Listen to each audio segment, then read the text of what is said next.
there we are. Not perfect, just thrown down very quickly. First of all, the user interface. Look how great these look. I want to show you one. If you spend a lot of time in the studio, look, this is what feels good, right? Is seeing these different art.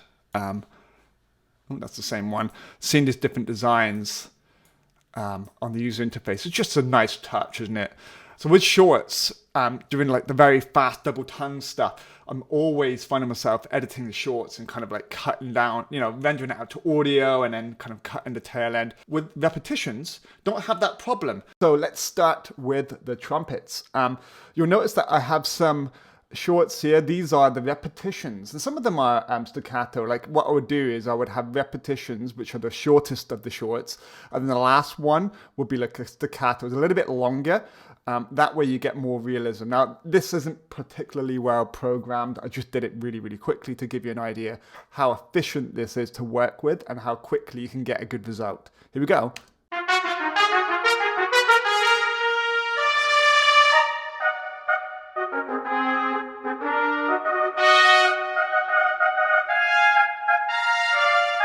See, those shorts work super nice. So now we have the horns.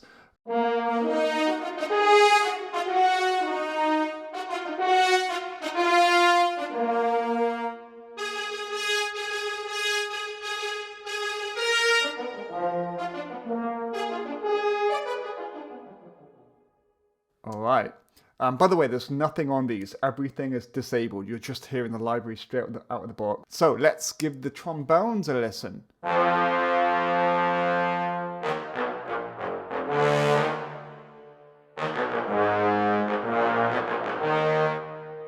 Okay, let's go to our low brass, our tubas.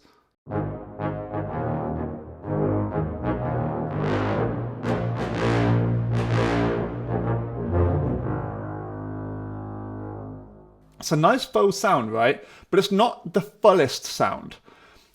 Perhaps Cinebrass will give you that more thicker faux sound. The problem with that, though, would be that when you're layering everything together, it's going to get messy. You're going to have to start playing with the EQ. With this, no problem, because when you heard that track earlier, it isn't EQ'd at all. So you can hear it, everything's nice and clear. If I just play you the horn section one more time.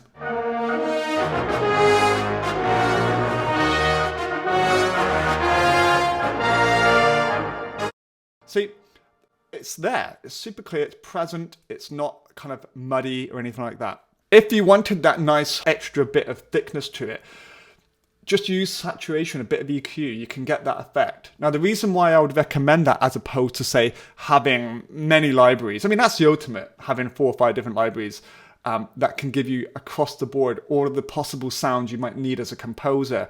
It does get expensive though, right? So if you learn to use one library really, really well, that's a better way to be, right? One, it costs you less money. 2, you can work better with tools that you're more familiar with. See, the thing is, these libraries are very expensive, right? Even ones that are priced really, really well and very competitively like this one.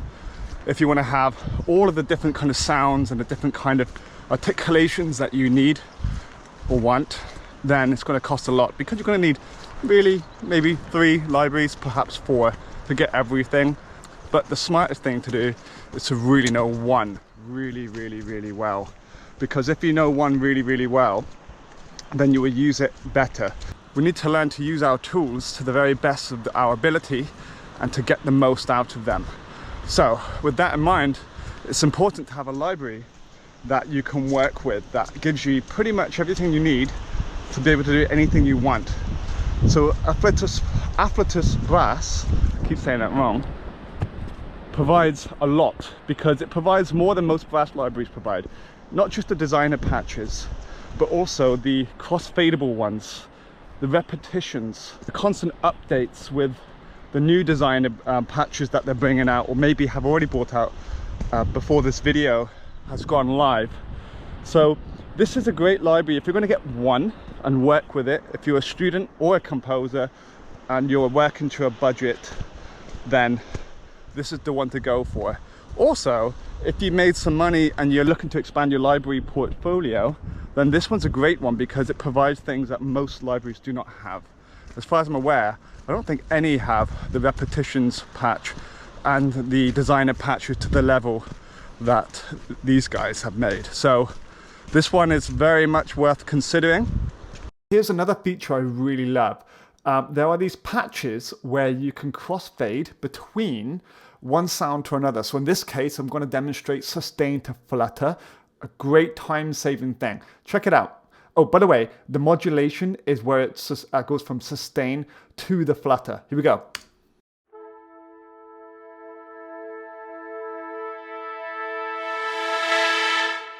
How cool is that? What a great time saver. Also, did you notice that you can have it in polylegato, monolegato, or sustain? The controls here are just out of this world. Normally you'd have to kind of, do a sustain patch, do a flutter patch, render them both out to audio, crossfade them. Never really sounds that good, but it's kind of like a placeholder. And if you can afford to have a real brass player play the part, then sure, you can replace it. But this is such a great time saver and really good for those of us who want our mock-ups to sound as good as they possibly can. Then we come to another favorite feature of mine. Do you know how when you get a new library and it comes with these kind of sound designer patches and you think, oh, that's great, and you open them all and you go through them all and like there's one or two useful ones, but you never really open them again and eventually you end up deleting them from your template. Check this out.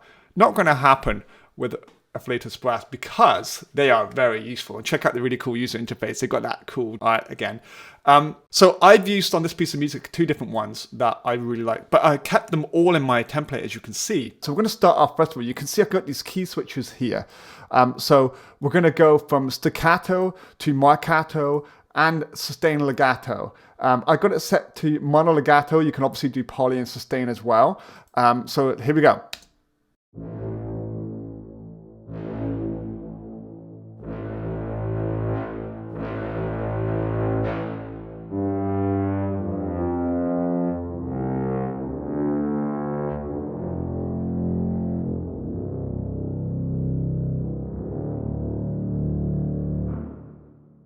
That's dark ambient pad.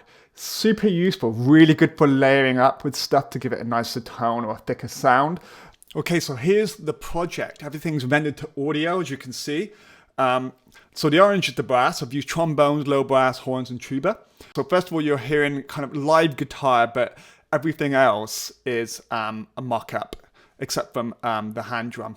If you've made it this far into the video, thank you so much. If you could like and subscribe, that would mean the world to me. Also, leave a comment of what you'd like to see me do, to see more of, or what you'd like to see less of, probably me.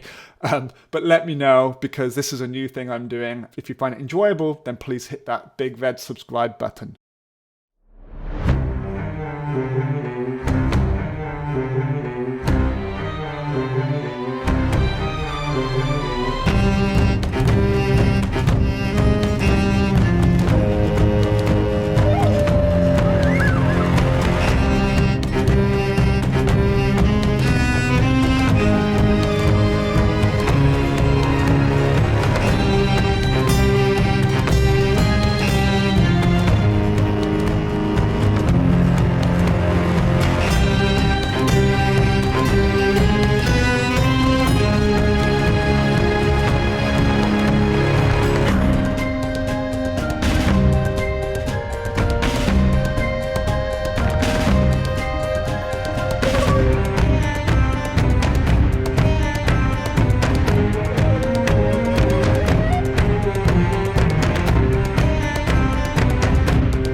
This is all very well. It sounds great layered together in a mock-up. How does it sound though with live musicians? Because this is the thing, I'm not going to be knocking out mock-ups all the time. I like working with, glorious human beings who can add some humanization to it and make it feel better. Sometimes when you have a live instrument or lots of live instruments and a couple of sample libraries, the sample libraries really stand out like a sore thumb and just don't sound that good. How does this sound though?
when you guys released Afflatus Brass, I think what was going through my mind, it was a thing that was going through a lot of people's minds, which is, oh, really? Another brass library. So why did you guys feel like the world needs another one?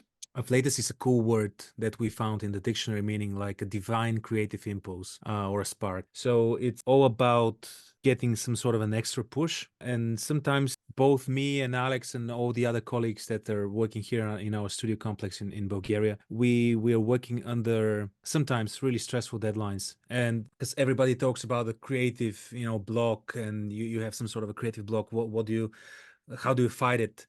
And in our case, we don't actually have the time sometimes to even think about this. So we need something that will push us in some sort of a creative direction. So that was the idea of Afflatus strings and also Afflatus brass, just to create something that's not only like your standard brass library, but something that's different and that revolves around some sort of a sonic aesthetic that you can compose with.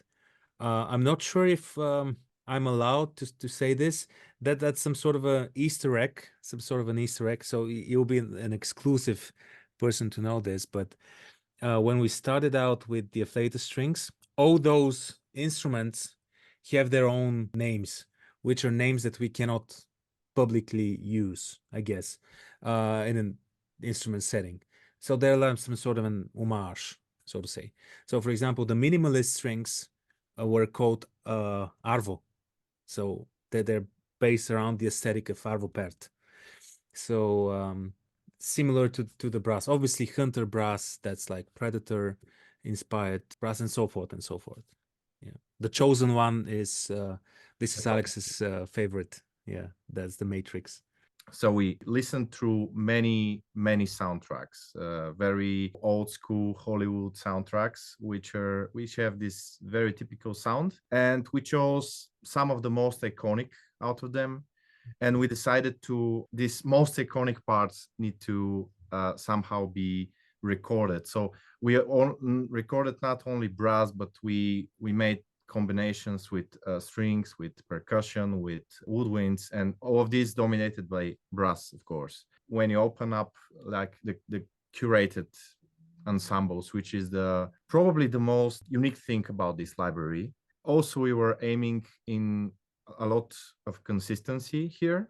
So this was something we didn't do with Afflatus strings in the beginning. Yeah. But since we received a lot of feedback from our users, we decided that on the very first version of Afflatus Brass, we must have consistency throughout all the patches. So every patch should have, legato, sustain, staccato, and so on. So they're all pretty much the same to work with. There you have it. It's a great library. It looks fantastic. The user interface is just a dream to work with. Is it the best sounding library out there? It depends on how you look at it. For me, as a whole, with it all working together, it's definitely one of the best I've heard. So €699, which is about, I believe, $750-ish around there.